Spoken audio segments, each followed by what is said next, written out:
mmanya mgbe ọ nọ n'ụdị onye ahụ gara Enugu ọfụ ma ndị ụdị bụ ndị asị na a na-akụ mmanya nnukwu a na-agba mmanya tiketi anyị nọrọ n'iru uju anyị bịara iselebreti ndụ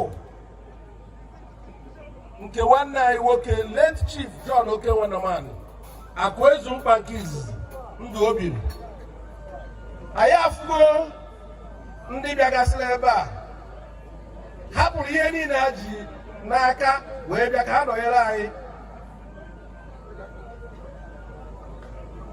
onye ọbụla ọ bụgodị na enwere ihe iwere na be gị ime na uhuruchi a enwere ike dị n'ala na bed gị wee na-agwọ ụra mana n'ime obi gị ikwetara na ọ dị mkpa na mgbe mmadụ na-akwa mmadụ ka ọ na-akwakwa n'onwe ya biko nụ ebe ọ bụla ị nọ ma ndị nke nọ n'elu na-alacha aka ha gbadata n'ihe a na-alacha alacha karịrị nke a na-eri eri ọ dị nke a na-anwụ anwụ ọ dị nke a na-ata ata ọ dị yafu yafu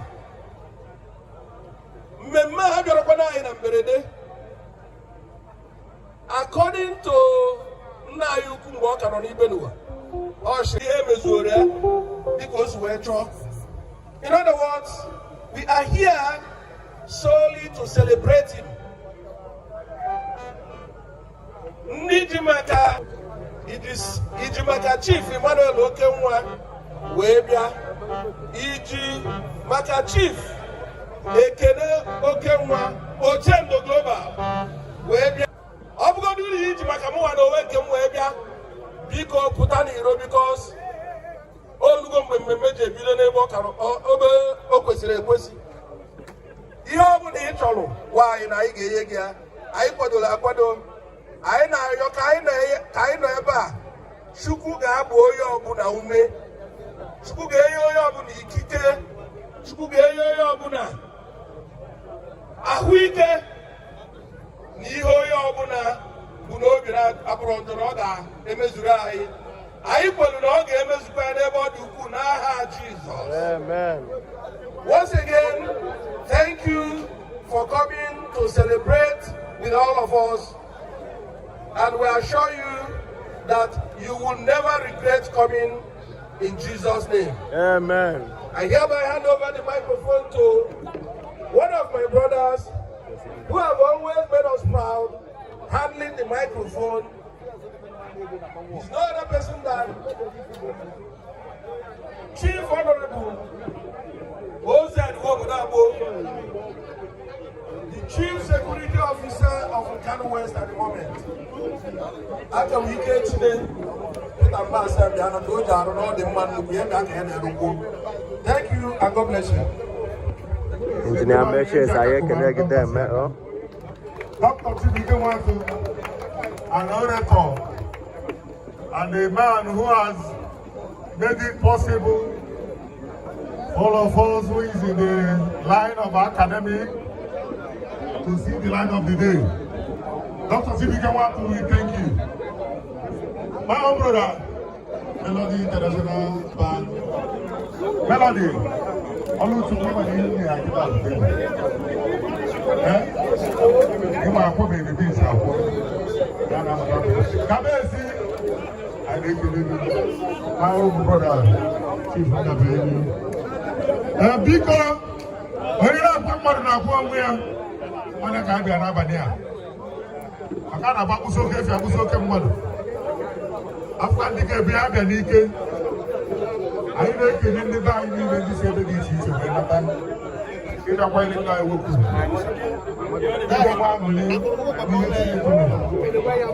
because God about there you some job I can there you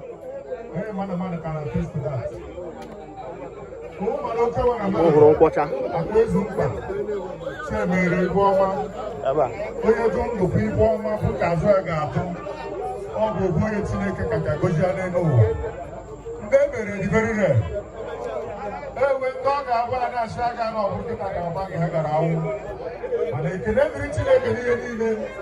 Uruman and the Baroba, mana anyị ga-amalite ike na ọtụtụ ndị mmadụ na-anabata ọkachasị ụmụnne anyị dị site Lagos wee bata. Anyị na-asị unu niile nnọọ ndị Greater Akpa Ugo, anyị na-asị unu niile nnọọ all the way from Lagos, ma ndị bezi na Alaba, ma ndị nọ na Mushi, ma ndị nọ na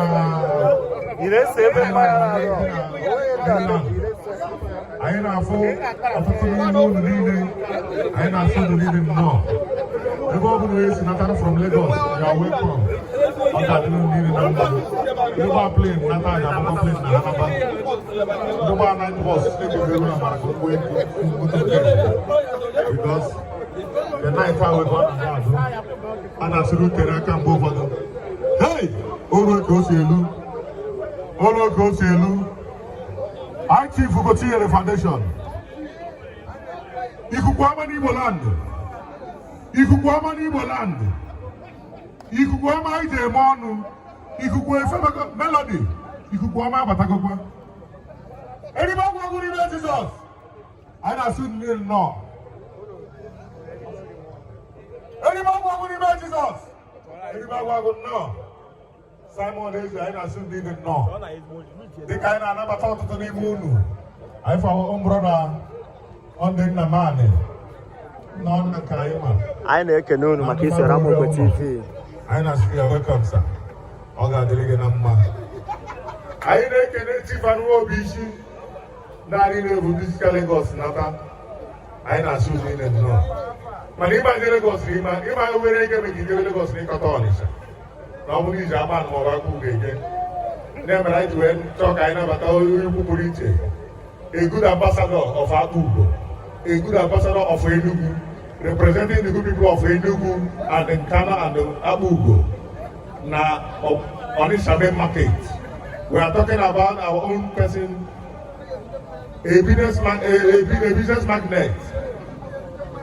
I know Chairman CEO, Aka Communications, our own brother, High Chief, Nemeka Namuzie, and Nemeka Namuzie. Anyị na-asị gị na Amuzie ya welcome sir. Ọ ga-adịrị gị na mma, ọ gara anyị nwere obi ọma. Nwoke ọ na-agba akpọ n'ehihie ọza, agba onye n'abalị ọza, agba ọgwụ n'ụtụtụ ịza. Ọ na-eme dị ka ọ na-azụ ahịa. Ọ bụ mmadụ na-emara ha ka ịkwa na-asị gị na ngwa ahịa ha tụrụ ata nọ na ntebe. Mana mgbe ọ bụla ịkwa nna Amuzie ọ sị gị ọ gịnị bụ ya pụrụ, gịnị ka a ga-eme ụbọchị adụrụ gị na mma. Nna Amuzie ndị ịzụ ọrụ m na-ayagoro oge na-ere ka m ha asị ka na ọgwụ edu ka gaa na-esikwa ndị ka gwa na ega gị ga-agwụ ka ndị eke. Aka Communications, you a good man, a permanent good man for that nature. Aka Communications, you are welcome sir. Nnukwu ọgaranya. Ọgaranya bichiri ụzọ. Ịma na asịrị oche ọbụla fụtụrụ ụzọ na-eri apa mma. Maka na Aka Communications, mana ọnịcha ibichiri ụzọ, irute n'ụlọ ibiche ụzọ. Ihe ọ bụla ga-eme mmadụ irute n'ụlọ ka ụbụrụ n'etiti ahịa ama ibe ọdị ka ga-apụ ka anyị rigbo ya bụ. Ịma na ndị be anyị siri ibu ọ gbara achụ ndị mma. Ọ bụrụ ị gwọrọ iburu ebe ebe ka Communications ọ bụghị arụ. Mana anyị na-asị onye ọbụla Chineke goziela anyị ụlọ niile n'otu n'otu. Afọ Osi Nwanamani, Chief Osi Nwanamani, anyị na-asị gị welcome sir. Onye ụmụanụ n'ofu. Anyị na-asị gị nnọọ. Ọ ga-adịrị gị na mma nnukwu mmadụ. Kelere m Igwede ọhụụ nta gị. Igwede was my little friend when we were growing back in the days. Wiba, ego ga echego ogologo arụ ka m n'ezi na ya takịta. Ibi ndị ọ na-osi ibi meduguru Lagos mana maka imekọtara njọ njọ mgbe ama m na-eme ka iburu ma. Wiba, Chineke goziara anyị osi ihe oyi jigo. Ebe o mega adụfụta buju n'ufu kashu dubi ihu bagona gwọwa ofe. Wiba, the memories are still there. Enweghị ihe a ga-eme anya ya zọọ ọkụ ebe ọ bụla Chineke gọziri. Nwanne anyị nwoke ndị nọ na ndị si ihe niile ebe ọ bụla onye ọbụla si nata anyị na-asị unu nnọọ. Solomon Obodo, while we are calling in DC Lagos, I can represent maka ndị na-represent anyị n'ọba Iteme market. Because I am all the captains of industries that are here present, anyị na-ekele unu niile. Dịka anyị ji ekele unu niile n'igbe izi anyị nọ ebe a taata, anyị malitere with ọwa Akpa Ugo. ọwara akụkọ bịa buru ụzọ chife ọgbọ ka a na-eme maka ọ na-abụ ebe ọ bụla a ga-emevu ike Duku abịa Duku ya kaka nke foto Odenigbo achịrị achịcha ya aka na mbọ ọwara akụkọ bịa gwa anyị na ndị Legọs ụzọ aka ọdara anyị ndị Legọs ga-anọ n'ọhịa ga-ebu ụzọ ga-emepe ụlọ elu ha rụrụ ọgwụ ka ha ji nata ndị Legọs n'ụmanụ m na-efenye n'ọdị taịm na-eme anyị jisi niile nnọọ Chineke goziela ya ụwa goziela anyị bụ na-eme dị mma gozikwela anyị bụ ka ga-ebido ịmalite ebe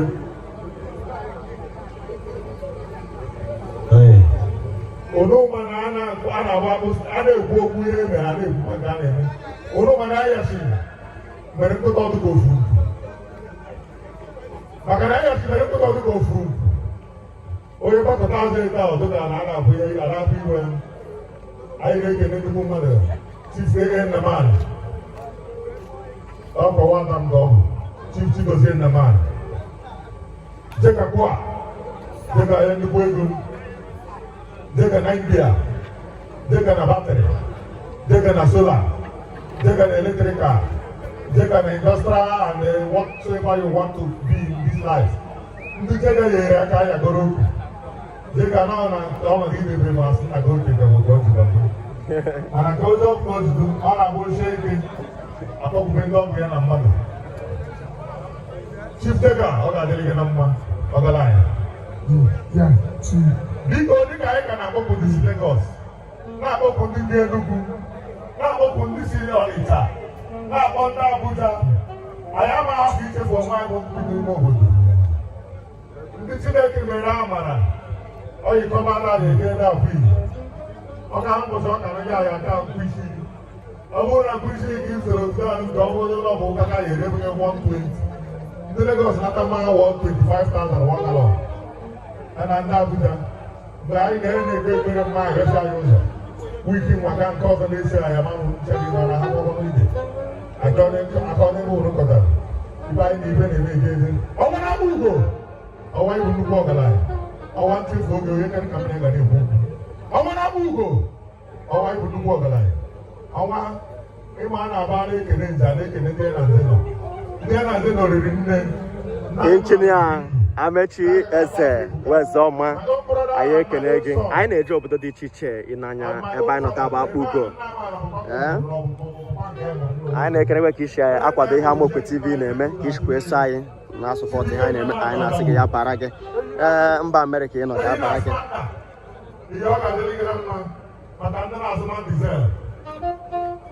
maka ndị na-azụ DAF maka ndị na-azụ maka Mercedes ọkwa nke nje ahịa nnukwu moto eyi biko kristi moto m nwego ma ndị krashaft nke m eji akwa ọjikwa kịta ihe ọbụla ọ bụ ihu igbere mwere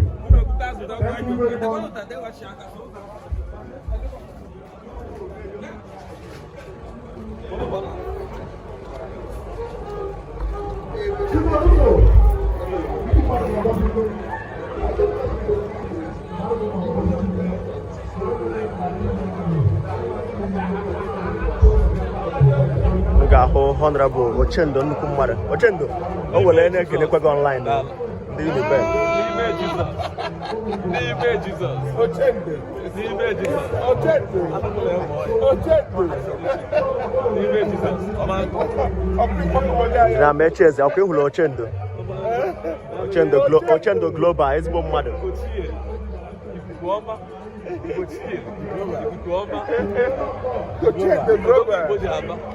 Odogo Igbo ji aba nọ asị na ị gara Igbo si ime ọgịnịkwa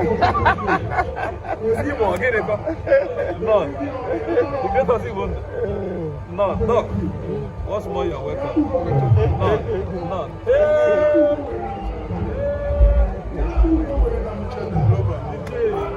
I salute you. The Kwande Ogam. Ochendo. Mekene ko kene chendo ma. Yesu burubia. Ochendo. O nwere na-ekene gị online. O nwere na-ekene gị online. Injinia Mechi Eze, ọ nọ US. Ọ sị na gị na ya ga Unipen, ọ nọ live. Ọ na-ekene gị. Eze Sonic. Ọ nọ live. Eze Sonic. Eze Sonic daalụ nna. Yes. Daalụ Odogwu. Yes. Well done. Daalụ. Ọkụ ihu ugwu ọ kenele.